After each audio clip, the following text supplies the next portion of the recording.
pessoal, mais uma vez estamos aqui, professor Mendes, professor de Física, para resolver alguns exercícios que ficaram da página 54 do livro didático, sobre dilatação dos líquidos. Bom, ainda na esteira da termologia, a dilatação dos líquidos, ela é calculada na separação à parte, tá? Porque a gente viu dilatação linear, dilatação superficial e volumétrica. A dilatação dos líquidos, ela é separada no cálculo à parte. Por quê? Porque para a gente calcular a dilatação dos líquidos, os líquidos eles não têm forma própria. A forma deles é de acordo com o recipiente no qual estão contidos. Eles não têm forma própria. Então, para calcular eles, nós temos que calcular a dilatação do líquido, nós temos que calcular o quê? É o recipiente que vai ser dilatado, além do líquido que contém o recipiente também será dilatado. Ok? Então, nós vamos resolver o exercício. Eu vou mostrar para vocês as fórmulas. É um pouco complicada, mas não o tanto que a gente não possa poder entender. Ok? Então, vamos lá. Pessoal, então vamos lá na resolução do exercício sobre dilatação do líquido. Bom, a primeira, responda. O que geralmente se dilata mais quando aquecido, um sólido ou um líquido? Explique. Como a gente percebe aqui, as respostas são simplesmente resposta teórica, tá? Não tem cálculo. O que geralmente se dilata mais quando aquecido, um sólido ou um líquido? Então vamos aqui, ó. Em geral, os líquidos, quando aquecidos, se dilatam mais do que o sólido, ok? Então os líquidos, quando aquecidos, se dilatam mais do que o sólido. Por quê? Como a força de coesão entre as moléculas do líquido é menor do que o sólido, a dilatação será muito maior, entendeu? Então a diferença está nisso aí, porque a força de coesão que une as moléculas do líquido é menor do que a força de coesão dos sólidos. Essa é a diferença. Então você tem facilidade de quê? De furar água, qualquer líquido.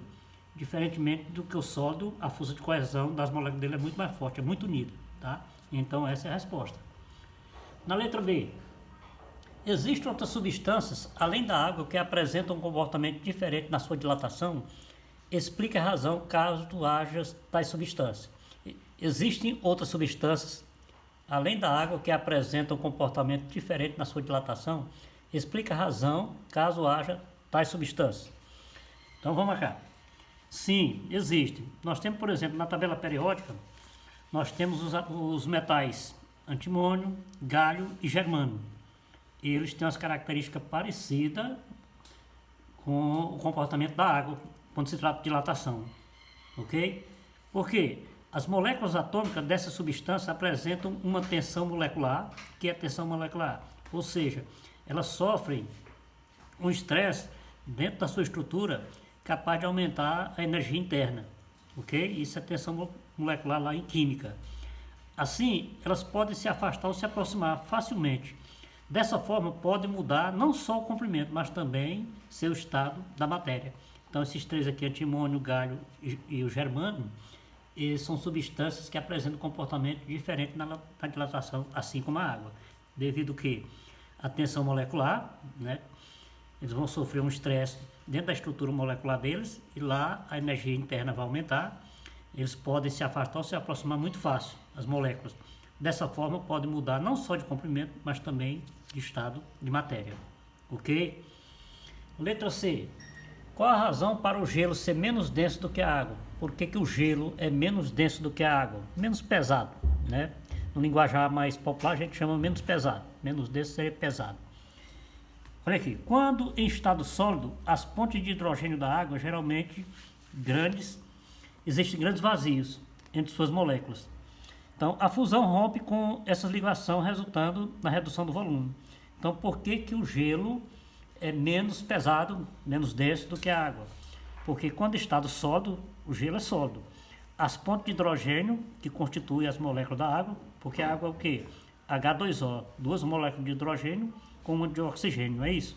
Então, as moléculas de oxigênio geram grandes vazios de ar entre as moléculas. Então, entre as moléculas, é como se você pegasse uma bolha de sabão. Você faz uma bolha de sabão, lá dentro que é um grande vazio. Então, o que é que acontece? Quando a fusão se rompe com essas ligações, resulta na redução desse volume. Essa é a diferença da razão para o gelo ser menos denso do que a água, ok? Na letra D, o que há no interior dos espaços vazios das estruturas cristalinas que formam o gelo? Então, o que há no interior dos espaços vazios das estruturas cristalinas que formam o gelo? Então, o que há dos espaços vazios, o nome já diz, ó, o ar. Então, o ar ocupa esses espaços vazios nas estruturas dos cristais que formam o gelo. Ok? Então, são perguntas no qual são apenas respostas teóricas. Aqui nós temos uma mistura de físico-química. Bacana? Pessoal, número 19. Um copo de vidro com capacidade para 300 ml contém 290 ml de um certo líquido. Ao ser aquecido até 100 graus Celsius, o copo fica completamente cheio, o que representa a diferença de 10 ml. Então nós temos um copo de vidro com 300 ml. Lá dentro contém 290 ml de um certo líquido, um líquido qualquer. Quando a gente aquecer até 100 graus Celsius, o copo vai completamente ficar cheio. Vai haver uma dilatação da água.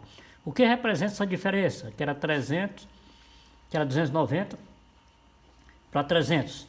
Então o que representa essa diferença de 10 ml? Então olha aqui, ó. A diferença de 10 ml representa a dilatação aparente do líquido. Ok? Então a partir do momento que eu aumento a temperatura, o que vai acontecer? Essas moléculas vão começar a vibrar e esse líquido que está lá dentro do copo, como ele está dizendo que é um copo de vidro, vão vibrar e tanto o copo como o líquido vai haver uma dilatação. Então a diferença desses 10 ml aqui, ó, é nada mais nada menos do que uma dilatação aparente do líquido. Como é que se calcula a dilatação aparente? O volume aparente é igual o volume aparente menos o volume inicial. Tá? É só isso aí, aparente.